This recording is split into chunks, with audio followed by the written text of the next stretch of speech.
Hi, I'm Jenny Vrentas. I'm here with Mike Garafolo at Giants Stadium. And usually we have a prop to represent Steve Politi. This time he's off camera. That's him because he's full of you-know-what.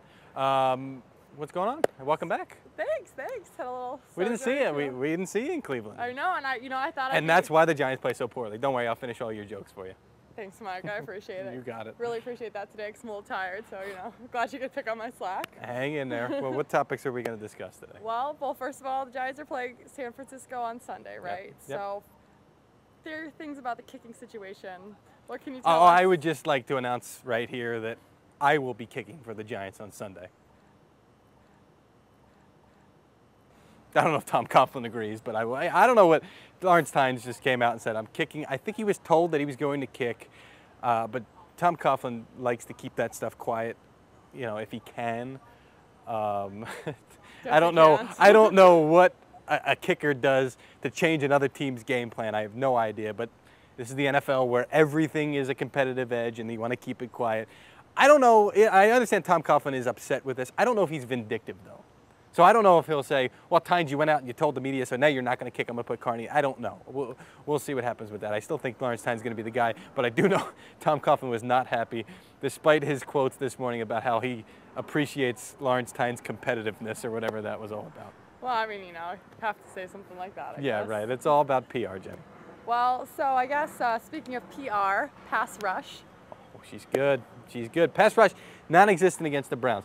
By my count, only 2 pressures. Okay, now for a bad team, that's bad. For a team like the Giants that relies on their pass rush, that's terrible. Now, I talked to Justin Tuck in the locker room. He said there were only 4 passes in which Derek Anderson held onto the ball for more than 3 seconds.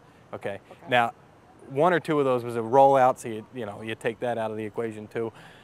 Not real fair for the Giants defense. So really, it's on the secondary to get a jam, to play different kind of coverages to take away those quick hit passes, because we saw that the Bengals did it, and we saw that now the Browns did it, and we're sure the 49ers are going to try and do that too. So they need to get those guys jammed up and take away those quick hit passes, give the D-line a chance to get there. It's pretty interesting. They count the seconds off, 1, 2, 3. They do, and after 3, if you're not there by 3, it's your fault as a defensive lineman. So interesting. Yes. On the Giants side, for their passer, I guess Eli's feeling fine, but I mean, I guess it's a big week where he needs to. About as good as you can feel after getting squashed by 400 pounds of Sean Rogers.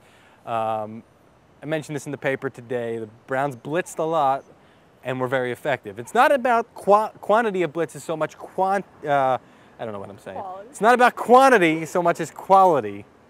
I'll fill in your sentences. Thank you, I appreciate that. But quantity is certainly a factor. I mean, we've seen this year his 2 best games were the games in which he was blitzed the fewest amount of times. So I think with Eli Manning, you really have to bring it. You have to pick your spots, though, because if you're going to put one-on-one with Plaxico Burress when he's got the chance to hit a hot route, you're going to get burned, because Eli Manning's good at spotting blitzes. But I think you're going to see defenses really start to come after him a lot more than they have so far this year. You think that's something San Francisco is well prepared for? Capable of doing it. Mike Nolan, he was a passive in some of his spots as a defensive coordinator, and he was aggressive in some of his spots. I think he's going to be aggressive in this case. Certainly, if he was reading my story, he will be. Well, I'm sure he was. And one more thing, Antonio Pierce, I know he was slowed a little bit by the quad injury last week. What can you tell us about this week? I think he's going to play. I think it's something he's going to be play through. A lot of these guys say you just have to play through it, and at a certain point you get used to playing through it.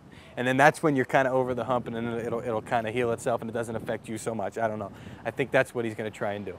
So usually when I strain my finger, you try to write through it, so. Oh, it's a tough one. Tough one. Hangnails. Hangnails.